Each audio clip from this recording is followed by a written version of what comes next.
I am Ferdinand Marcos, and I am the President of the Republic of the Philippines. I stand today on behalf of 110 million Filipinos. Hey everyone, hello universe, it's me again. Shout out sa inyo mga bes. Yan, meron tayong upload videos update sa nakikita nyo yan, yung mga barkong pandigma. Pero ito ewan ko lang kung good news sa inyo or bad news. Pero palagay ko sa mga DDS, lalo kay Sara, ayaw niya ng ganito. Pero I think maganda ito mga kababayan. So dahil dyan, basahin ko pa sa inyo para kumpleto, detalyado. Okay? July 17, 2025. Agay.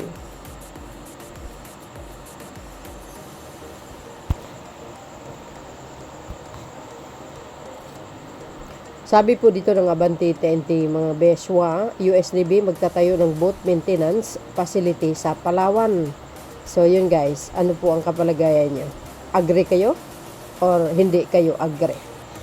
Well, let's see your comment in my comment section. And siyempre, so ayan, sabi dito mga kababayan, US Navy magtatayo ng boat maintenance facility sa Palawan. Agay. Ano guys, ang mga beswa, anong palagay nyo? Agree kayo or disagree? Well, kung ano po ang desisyon ng Pangulo, doon po tayo, one day ago, ngayon lang dumaan sa wall ko. Sabi po dito, nakatagdang magtayo ang United States Navy ng boat maintenance facility sa Palawan ayon sa US Embassy sa Pilipinas.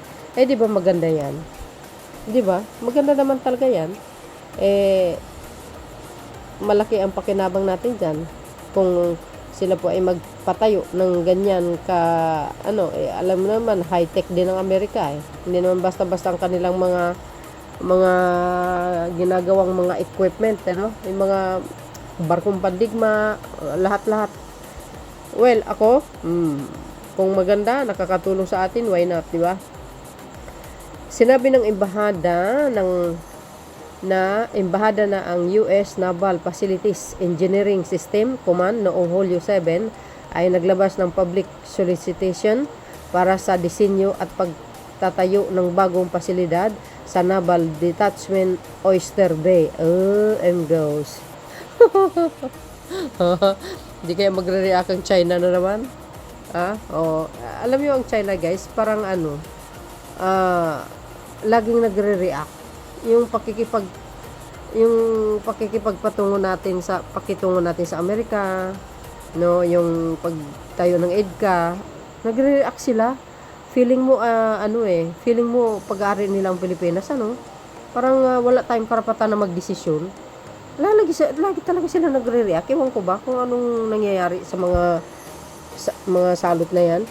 Sabi po dito guys, the facility will provide repair and maintenance capabilities for several small Philippines military watercraft and will include 2 multi-purpose interior rooms suitable for equipment storage or conference use. Kaya nga maganda to. As in maganda. At least, hindi na mahirapan tayo para, pag may nasira na airplane or helicopter, ayan, pwede dyan. Para sa akin parang, hindi lang parang, mukhang maganda yata ito, mga bes, Ayaw nyo pa nun? Walang kahirap-hirap, at least nandyan na. Halimbawa, nasira yung, yung radar, o nasira yung isang boat. Diba? At least may pagawaan, di kayo naloka. Madali lang na magawa kasi kompleto. Mga piyesa. Correct me if I'm wrong guys, akong tamang sinabi ko. Nilinaw rin ng US Embassy na ang boat maintenance facility ay hindi military base. Ayan malinaw na malinaw. Ito, so dyan, malinaw naman yung sinabi, nilinaw ng Amerika, hindi po military base yan. Yan po ay pagpapatayo para nang sa ganon, pag may mga sira na mga helicopter, ayan, tulad ng Black Hawk, ano pa, di ba? At least mayroon na dyan, di mo na kailangan lumayo, di kayo naloka. Alam nyo naman, ang mga anti-Marcos sasabihin, ganito, ganon. Kahit sabi mo nakakatulong, sa kanila hindi, mali pa rin. See, ayon pa sa US Embassy, ang proyekto ay inaprubahan na ng gobyerno ng Pilipinas. Oh, so ibig sabihin tuloy-tuloy na pala yan. Alinsunod sa lahat ng naaangkop na local rules and regulation ng dalawang bansa. Ang lokasyon ng planong US military facility ay malapit sa West Philippine Sea, kung saan mayroong patuloy na tensyon sa pagitan ng Pilipinas at China. Parang lalo yung ginagalit ng China dito, mga beswas. Aba, maganda yan.